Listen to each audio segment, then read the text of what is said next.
Elizabeth Audencream.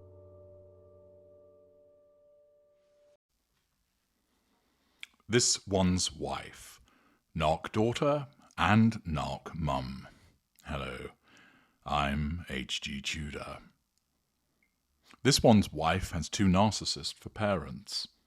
This meant that there was a very good chance that the genetic predisposition, one of the prerequisites to becoming a narcissist, would be passed on to her, and indeed it was.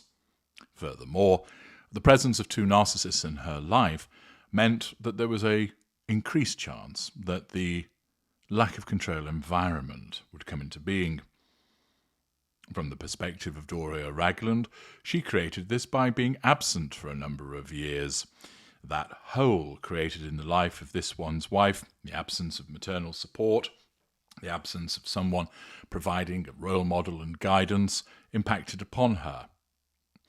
From the perspective of Thomas Markle Sr., he sought to overcompensate, and it was evident from what has been stated about his relationship with this one's wife that he went in the other direction, essentially putting her on a pedestal, which is another method of creating a lack of control environment. The situation we find ourselves in now is that Thomas Markle Sr. has been disengaged from. This is unusual for non-intimate secondary sources, but this one's wife has cast him to oblivion. This doesn't mean that he can't be pulled from it at some future point, if, and only if, her narcissism deems that it's worthwhile doing so. But she continues to have infrequent interactions with her mother. And we see another instance of this one's wife interacting in relation to her mother through her social media account. Let's have a look at the brief clip that she has posted on her personal Instagram account.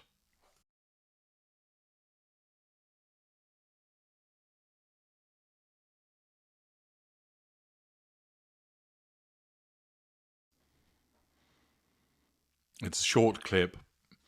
It was set to the music Happy Birthday by Stevie Wonder. I have removed that to avoid any copyright complications, and it's a brief clip of the two of them which has been given the boomerang effect, so it goes back and forth. It's been overlaid with hearts and happy birthday to my beautiful mom. What do we see that's happened here? Well, to the uninitiated, they will think, oh, how sweet of this one's wife. She loves her mum loves her. Look, isn't this delightful that she's posted this commemoration for her mother's birthday? However, you know that this is an interaction between two narcissists.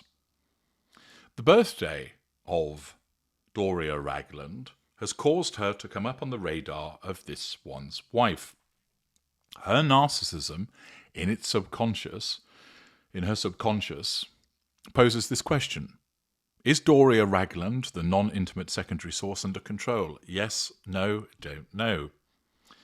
Presumably at the point of the question being asked, they weren't interacting with one another, and therefore the answer would be don't know. This then means no. This one's wife's narcissism must gain control over Doria Ragland. The three assertions of control are open to her, and what she does is she takes to social media an indirect assertion of control, whereby her narcissism deems that a benign manipulation should be used. Be under no illusion that this giving of birthday wishes is a manipulation. Why? Because it's coming from a narcissist. And therefore, it isn't done because she truly cares and loves her mother.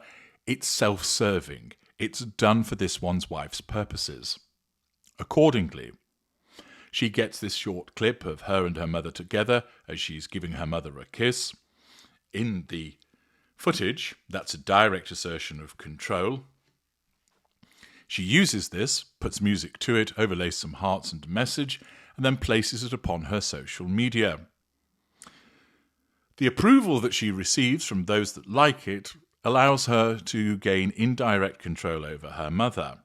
Furthermore, it allows her to assert control over the audience, and she receives fuel by way of their approval of her posting. Should there be any amplification of this through the mainstream media, this also provides her with fuel. The posting of these birthday greetings on her social media and any amplification that follows through the mainstream media assist in the management of the facade of loving daughter. It is all performative. It is all driven by her narcissism and the pursuit, as always, of the prime aims. For Doria, should she look upon the message, and there's no guarantee that she will necessarily see it, it tells her that her daughter is under control. It also provides her with fuel. Not a huge amount of it. It's coming from a non-intimate secondary source, her daughter, so it's of moderate potency. And the message in itself, because it's through an electronic medium, means that it's not a huge amount of fuel. But nevertheless, it means that her daughter is demonstrating that she's under control and is providing her with some fuel. It remains to be seen whether there was any further interaction between the two in relation to her birthday. I think she's 69 or such like. I can't quite remember. But the point is that this is another example of where the narcissist utilizes something and does so for their own benefit.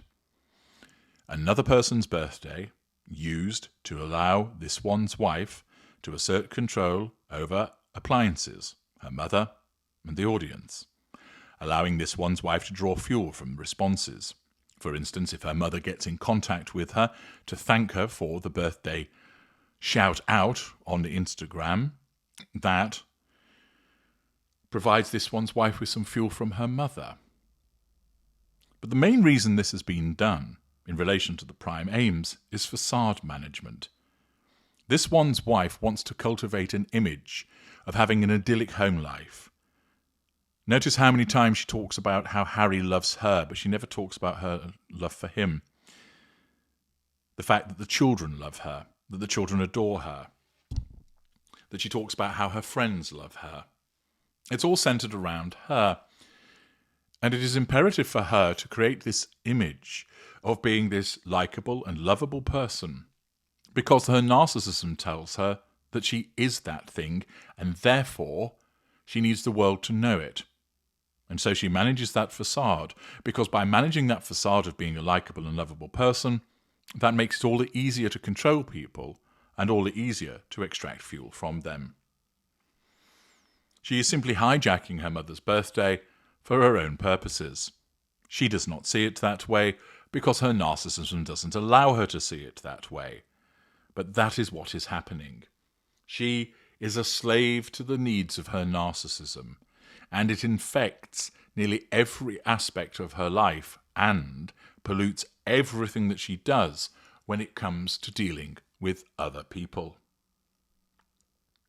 The fact is, there is no love between these two women. They merely think that there is, because in each instance it is their narcissism that in effect dupes them into believing that they have a good relationship together. But once again, this one's wife has to take to social media, as she does so often, to tell us all what a loving daughter she is. Once again, it's all about the show rather than the actual activity. All about the performance rather than the fundamentals. I'm H.G. Tudor. Thank you for watching.